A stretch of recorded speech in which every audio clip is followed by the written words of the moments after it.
Jeff Burton in the singular Chevrolet leads by 3 seconds over Brian Vickers here at Pocono. Let's pay off our singular race talk poll. Who will be the next under 25 driver to win a cup race? Pretty close.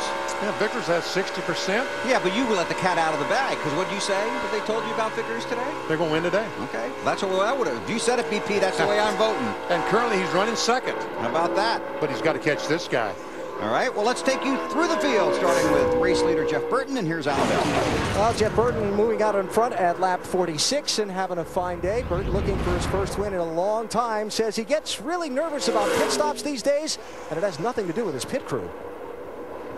With the penalties I've had so far this year, quite a while. You know, we've had 2 pit road penalties for speeding, and we're going to have to back our pit road speed down. But you know, it's as tight as things are and as tough as competition is, you hold your breath about everything anymore. I mean, you know, things can be going well and it's not going well. It's just so tough. So I hold my breath after every pit stop to make sure that we don't have some kind of penalty coming.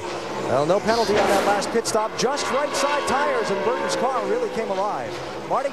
Al, on the front end of that 25 car, way back there is Brian Vickers, just not working like he would like, meaning the car is tight off the corners. Then when he got up beside the 12 earlier when he was trying to pass him for the lead, so the car just would not go. Can't be aggressive with the throttle like you would like to, Matt. Kevin Harvick's lap time's faster than the leader, his teammate in the 31 of Burton. Now, the 29 of Harvick, his car was tight earlier on. They have made changes every single stop. They have worked the car to where Harvick needs it. 2 tires in the last stop to AB. Denny Hamlin dominated the opening 33 laps of this race, building up a 7 1/2 second lead. He got shuffled back to 10th place by pit strategy on the lap 33 stops. He's working his way back to the front. He's in 4th. Matt? The 17 of Kenseth starts out great, but then the car slowly migrates to the tight side. He was telling Robbie Reiser's crew chief he was concerned whether he was grinding, bottoming out the valence. You see him go look to the high side there. He's in the pit position, Dave. Matt, pit stop time already for Jeff Gordon. He's about 2 laps away now. Remember, he stayed out on that caution where Clinton Boyer was involved with Tony Stewart, so they're going to have to come to pits. Remember, the 12 will be on that strategy as well. Marty? An impressive run for Martin Truex Jr., currently in the 7th position, but he's not in the position he wants to be behind Jeff Gordon, because when his car is behind Gordon and others, it gets too aero-tight, meaning the car just doesn't want to turn. He needs some clean air on the front of that car, Alan. A little miscommunication on a pit stop cost Jimmy Johnson some track position, not among Jimmy and his team, but among Jimmy's team and the NASCAR official in their pits. They made a 2-tire change on the stop, but Jimmy couldn't pull out of the box without running over the official who was coming around the front of the car. That's why Jimmy got shuffled back before. Marty? Let's jump in here. Ryan Newman coming down pit road. Ryan Newman, Jeff Gordon, and Mark Martin did not stop under the caution on lap 32. Dave? I told you the 12 might be on that early pit stop strategy. They're going to raise the track bar 3 rounds. Remember, a tight race car. Also make an air pressure adjustment. Put some tape on the grill just a little to try to help Ryan's car turn. 4-tire stop. And he is not going to go a lap down. As he comes down pit road, almost to the exit of pit road, off turn 4 comes the leader. So it looks like that Ryan can easily stay in front of Jeff Burton. Right about now, they're thinking it was nice being up front, but stopping under that caution might have been a good idea. Yeah. But they only ran 26 laps or something. No, I guess about 35 laps at max. But that's really the first fuel run you can check, because the first was only 20 laps. Let's continue going through the field, pick it up with the 26 car of Jamie McMurray, Marty. And Bill, it's been no secret this has been a tough season for Jamie McMurray. Just 1 top 10 in his last 6 races, and he knows a good run today at Pocono will go a long way to making 2006 a little better. Right now we feel like we're out of the chase and just have to work towards next year. They had a meeting last week with Bob and Carl, and they've both decided they want to stay where they are at. So that was encouraging for me. I was glad to see Bob wanted to stay and work with us. But it has been it's been very frustrating. But I honestly see that it's going to get better. We've made some improvements to our cars, and you know, hopefully over the next 15 races we can get better and be ready for next year.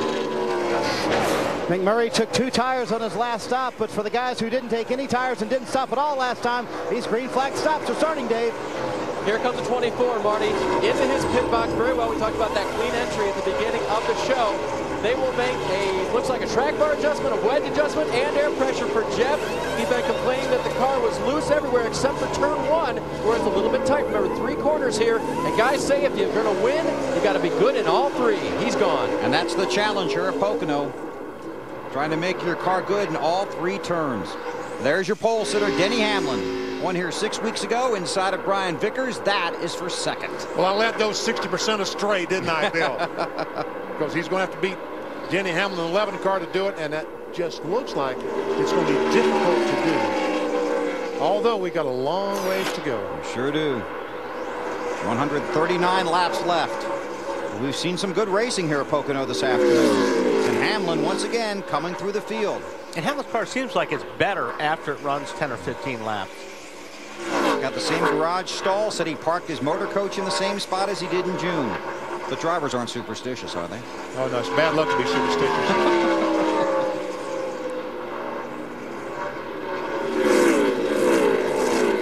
Gonna drop back looking for Dale Earnhardt Jr., who has made his way into the top 10.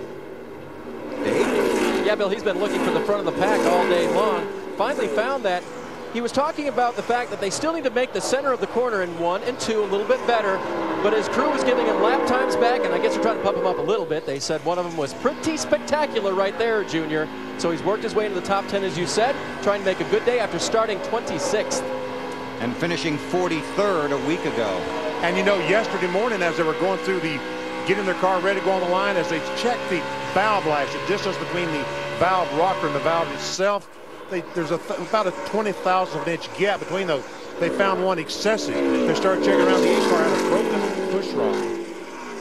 So they found it. They changed all the push rods, and hopefully he'll run 500 miles today. This on the heel of a broken timing belt last week at New Hampshire. So this week at the shop, the guys went through literally hundreds of timing belts looking for part numbers, manufacturer dates to make sure they didn't get a bad batch of timing belts. Then they redesigned or improved the way the timing belt goes around the pulleys in the car. I don't understand how that little piece of rubber drives that camshaft anyway. Yeah, no. This is for third.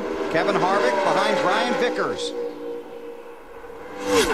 Vickers must have just been really losing the handle on this car all of a sudden. It's just getting tighter as the fuel burns off.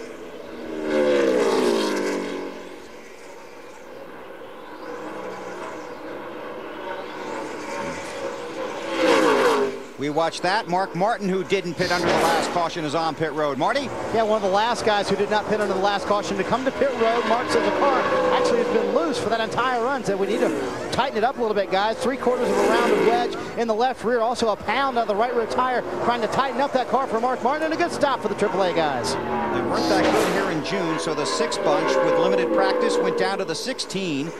Their teammate and got some notes on setup, seeing if it could help Mark here at Pocono today. Their former teammate Jeff Burton out front here in Pocono. He leads by 3.7 seconds over Denny Hamlin.